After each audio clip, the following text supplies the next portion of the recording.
시청자 여러분 안녕하세요. 평양여자 아민이입니다. 반갑습니다. 이번 시간에는 제가 한국에 와서 살면서 한국 사람들의 이모저모를 보고 놀랐던 모습들에 대해서 말씀드릴까 합니다. 20년 넘게 북한에서 살면서 북한 사람들만 보다가 이제 한국에 와서 살게 됐잖아요.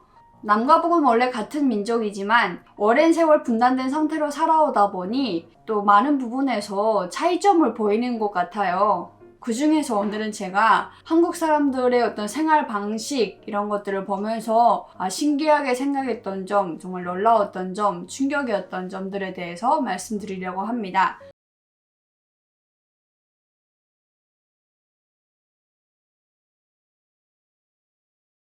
첫째로 영양제입니다. 영양제는 정말 많은 분들이 드시는 거잖아요. 기본적으로 비타민부터 시작해서 칼슘, 마그네슘, 몸에 부족한 영양소들을 음식물 섭취로만은 부족하기 때문에 따로 영양제 섭취를 통해서 보충해 주는 거잖아요. 저도 지금은 영양제를 좀 많이 챙겨 먹는 편이거든요. 체력이 딸린다 느껴질 때는 홍삼이라던가 아니면 흑염소 같은 것도 이렇게 따로 지어서 먹는 편이고요. 여성들한테 좋은 또 유산균이 있고, 그리고 비타민이라던가 콜라겐 등 이렇게 챙겨 먹는 영양제들이 좀 있습니다. 처음부터 이랬던 건 아닙니다. 처음에 왔을 때는 한국 분들이 영양제를 챙겨 드시는 모습을 보고 매우 놀라웠어요. 굳이 아픈 데가 없는데 이렇게까지 약을 많이 먹어야 될까? 이렇게 생각을 했었거든요. 약을 통해서 뭔가 영양소를 보충한다는 게 오히려 면역력이라던가 인간 본연의 건강 상태를 떨구지 않을까 이런 의심도 있었습니다. 될수록이면 약을 적게 먹는 게 오랫도록 건강을 유지할 수 있는 그런 비결이 아닐까 이런 생각을 하기도 했었어요. 그러다가 이제 일을 하게 되면서 일도 좀 많아지게 되고 여기저기 신경 쓰는 부분도 많아지게 되니까 영양제를 챙겨 먹지 않고서는 버틸 수가 없겠더라고요. 그래서 지금은 요건 꼭 먹어야 된다 하는 영양제들은 먹고 있거든요. 한국 사람들만큼 영양제를 잘 챙겨 먹는 사람들도 없는 것 같아요. 북한에서는 영양제에 대한 인식도 거의 부족한 편이고요. 비타민 같은 경우는 드시는 분들이 있었어요. 피부에 좋은 비타민이다 해서 비타민 E를 섭취하는 친구도 있었고, 건강에 대한 정보, 그리고 정말 아팠던 경험이 있는 사람들 속에서만 필요한 영양소를 보충하는 그런 정도입니다. 우리 한국처럼 이렇게 많은 사람들이 영양제를 일상에서 쉽게 섭취하지는 않거든요. 그럴 수밖에 없는 게 북한은 아직까지도 기본적으로 먹는 문제조차 해결하지 못한 상태이기 때문에 상당수의 북한 사람들은 하루 세끼 배불리 잘 먹는 게 가장 좋은 거다 이렇게 생각을 하시거든요. 한마디로 약은 꼭 아플 때만 먹는 거다 이런 인식이었습니다. 그러다가 제가 이제 유럽을 갔는데 다이어트 약이 있다는 걸 그때 처음 알아가지고 굉장히 충격이었어요. 다이어트만을 위한 약이 전용으로 있다는 것 자체가 매우 놀라웠죠.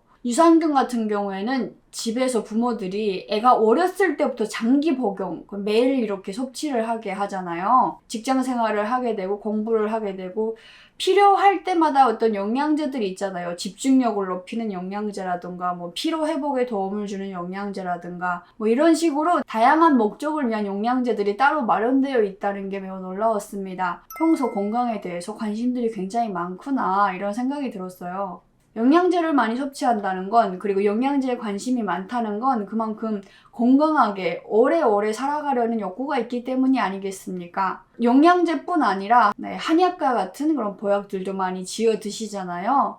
일상생활에서도 활력을 느끼고 싶다, 그리고 오래오래 건강한 몸으로 살고 싶다 이런 생각으로 다들 건강에 그만큼 관심이 있으신 거잖아요. 국민들이 건강에 이렇게 관심이 있다는 건 그만큼 그 사회가 굉장히 발전되고 생활 수준 자체가 높기 때문에 건강에 관심이 있는 것 같아요. 북한에서는 1차적으로 그냥 잘 먹고 배불리 먹고 든든하게 배고프지 않게 그렇게 먹는 게 1차적인 목표이고 궁극적인 목표이거든요. 아직까지는. 그렇기 때문에 건강과 관련된 정보, 지식 이런 것들이 그렇게 많지가 않습니다. 그러한 것에서 살다가 제가 이제 한국에 왔으니까 같은 음식을 놓고도 건강에 좋은 쪽으로 섭취를 하고 그걸로도 모자라서 따로 영양제까지 챙긴다, 영양제까지 섭취한다 이런 걸 봤을 때 얼마나 충격이었겠습니까? 그리고 또 영양제 같은 경우에는 병이 발생하고 나서 그리고 나이가 들었을 때 먹는 것보다는 젊었을 때부터 꾸준히 챙겨 먹는 게 나중에도 훨씬 더 효과적이다 이런 얘기도 있더라고요. 그래서 저도 지금 철분 섭취라든가 이런 걸 꾸준히 하고 있는 편이거든요. 이젠 저도 한국화가 다 된 것 같다 이런 생각이 들기도 합니다. 한국에 와서 이제 하도 잘 먹고 영양제도 잘 섭취하고 고생도 덜 하고 행복하게 살다 보니까 저의 시간은 거꾸로 흐르는 것 같다 이런 생각이 들기도 하거든요. 진짜 농담 아니고 영양제만 한 줌 섭취하시는 분들도 꽤 많으실 거라고 생각이 됩니다. 어쨌든 건강을 생각하는 것은 저를 위해서도 좋고 가족을 위해서도 좋고 다 좋은 일이기 때문에 우리 시청자분들 지금 날씨 매우 차졌잖아요. 건강관리 꼭 유의하시고 필요한 영양제 꼭 챙겨 드시고 하루하루 건강하게 지내셨으면 하는 바람입니다. 두 번째는요, 회식 문화입니다. 일단 회식이라는 말 자체를 제가 한국에 와서 알게 됐어요. 북한에서도 회식 비슷한 것이 있긴 했었거든요. 1년에 한두 번? 뭐냐면 이제 막년회라고 해서 연말에 한 번씩 회식 같은 걸 하거든요. 북한에서는 38 국제부녀절을 굉장히 크게 셉니다. 1년 중 정말 유일할 정도로 여자 명절이다 이렇게 얘기도 하는데 그날만큼은 직장에서 회식도 하기도 하고 막 그러거든요. 5일 국제노동자절 뭐 이럴 때도 이제 회식을 하는 편이고 이렇게 명절이 있을 때마다 회식이 있긴 합니다. 식당 분야에서 일을 하다 보니까 먹을 게 많은 분야잖아요. 그래서 그런지 다른 분야보다는 회식을 좀 자주 했었던 것 같아요. 근데 한국에서는 회식 자체가 굉장히 좀 자주 있는 편이잖아요. 뭐 신입사원이 들어왔을 때도 그렇고 뭐 오늘 저녁 회식 뭐 이런 식으로 회식을 굉장히 자주 한다는 점에서 매우 놀라웠습니다. 그만큼 이제 회사들이 모여있는 주변에는 회식을 할 수 있는 식당, 고깃집들이 굉장히 많이 또 있더라고요. 참 그것도 신기했어요. 회사들을 중심으로 해서 하나의 또 상권이 자리 잡았다는 게 한국에서만 볼 수 있는 어떤 풍경이 아닌가 이런 생각이 들었습니다. 물론 회식은 누구에게나 다 반가운 건 아니라고 생각이 됩니다. 그래도 북한에서 살다 온 저에게는 이렇게 비싼 고기를 먹을 수 있는 회식이라는 걸 이렇게 자주 한다는 것 자체가 매우 신기했고요. 그 회식 안에서도 더 특별히 놀라운 것이 있었습니다. 바로 소맥! 소주와 맥주를 이렇게 섞어서 마시는 이른바 폭탄주라고 하는 그런 음료라고 해야 될까요? 그게 되게 신기했어요. 폭탄주라고 해서 진짜 뭔가 터지는 그런 음료인가 이렇게 생각을 했었거든요. 막 마셨을 때 입안에서 막 뭐가 터지나 막 이런 생각을 했었는데 그게 아니더라고요. 왜 폭탄주라고 하는지는 잘 모르겠습니다만은 소주와 맥주를 섞을 생각을 한다는 것 자체가 참 기발했어요. 북한에서도 제가 소주, 맥주를 좋아했었거든요. 친구들이랑 이렇게 소주 마시고 이럴 때 보면 소주는 소주대로 마시고 뭐 맥주는 맥주대로 마시고 이렇게 마시면 마셨지 굳이 그걸 섞어서 마신다고는 생각을 해본 적이 없어요. 그리고 그때 북한에서 들었던 말이 뭐냐면 소주와 맥주는 정말 조금만 섞어도 굉장히 세대요. 그래서 머리가 엄청 아프고 금방 취한다. 그래서 소주와 맥주는 섞는 게 아니다. 이런 얘기를 들었었거든요. 그러다가 이제 딱 한국에 왔는데 소주와 맥주를 1대1로 말아 마신다고 그러잖아요. 한국 사람들 간 상태가 정말 대단하구나. 그걸 다 받아낸다는 거는 간이 든든하기 때문에 그런 게 아닌가 이런 생각이 들기도 했었거든요. 그게 또 신기했어요. 맥주잔 안에 소주잔을 넣어서 마시잖아요. 그리고 잔과 잔 사이에 소주잔 넣어서 딱 하니까 타다다닥 들어가잖아요. 소주와 맥주가 이제 섞이게 되는 그런 과정, 그 속에서 거품이 발생하게 되고 막 그걸 보면서 이거는 정말 특허를 내야 되지 않을까 막 이런 생각을 했었거든요. 그런 발상 자체가 너무 신기하다. 너무 창의적이다. 이런 생각을 했었습니다. 어떻게 잔 안에다가 그 잔을 넣어서 마실 생각을 했을까? 한국에서는 또 다양한 방법으로 여러 가지 칵테일들을 이렇게 혼합해서 마시기도 하고 참 그런 것들을 보면 정말 그런 부분에 있어서도 한국 사람들의 그 창의력은 대단하다. 이런 생각이 듭니다.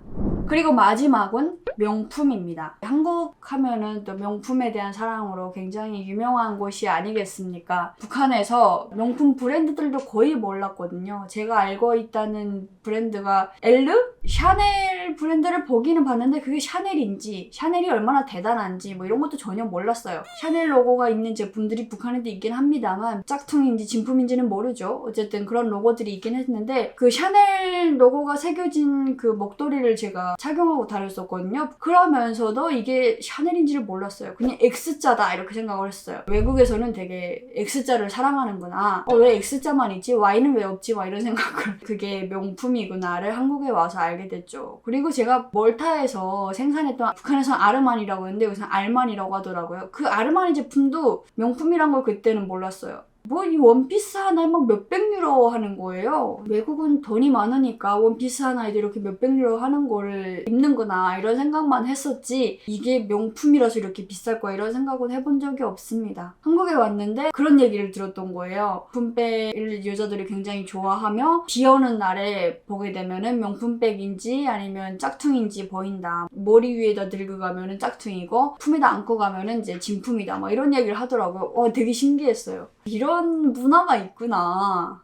그리고 이제 더 놀라웠던 거는 그 명품의 가격. 와, 진짜 뭐 가방 하나에 거의 차 한 대 값 나가는 그런 가방들도 있잖아요. 그걸 보면서 되게 오묘한 그런 생각이 들었습니다. 물건의 부피에 따라서 아니면 어떤 가치에 따라서 쓰이는 용도에 따라서 뭔가 값이 매겨질 거다 이렇게만 생각해왔던 제가 참 단순했구나 이런 생각이 들기도 했어요. 제 기준에서 봤을 때는 가방 같은 경우에는 꼭 필요한 용품은 아니거든요. 오히려 차 같은 경우에는 정말 꼭 필요하다 이런 생각이 드는데 차랑 가방이랑 값이 같을 수도 있구나 이런 생각을 한국에 와서 하게 되었고 정말 그런 점에서 꽤 흥미로운 사회다 이런 생각을 했었습니다. 그리고 그러한 가방을 많은 분들이 사랑을 한다. 할부를 내서라도 산다. 이런 점도 매우 신기했어요. 저는 다행히도 아직까지 명품 가방에 대한 사랑이 없는 편이거든요. 만약에 나한테 200만 원으로 가방을 사야 되는 기회가 왔다. 그런다면 200만 원짜리 가방을 사기보다는 20만 원짜리 가방 10개를 사서 계속 돌려가면서 두는 편이고 저는 그렇습니다. 아직까지 명품이 뭐가 좋은지 저는 잘 모르겠어요. 뭔가 명품을 들고 갈 데도 없고 나 스스로가 명품보다 더 가치가 있기 때문에 굳이 이러한 명품으로 나를 꾸미고 싶진 않아 이런 생각을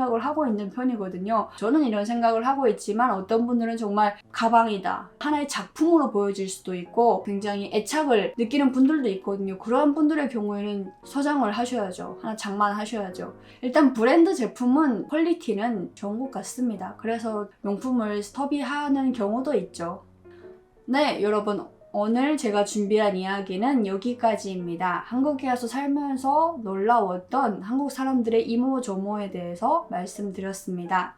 뭐가 나쁘다 좋다 이런 건 없는 것 같아요. 명품 같은 경우에도 그만큼 잘 살고 여유가 되고 능력이 되니까 관심이 가는 것이 아니겠습니까? 언젠가는 북한 사람들도 명품에 관심을 갖는 그런 날이 왔으면 좋겠다 이런 바람도 있습니다.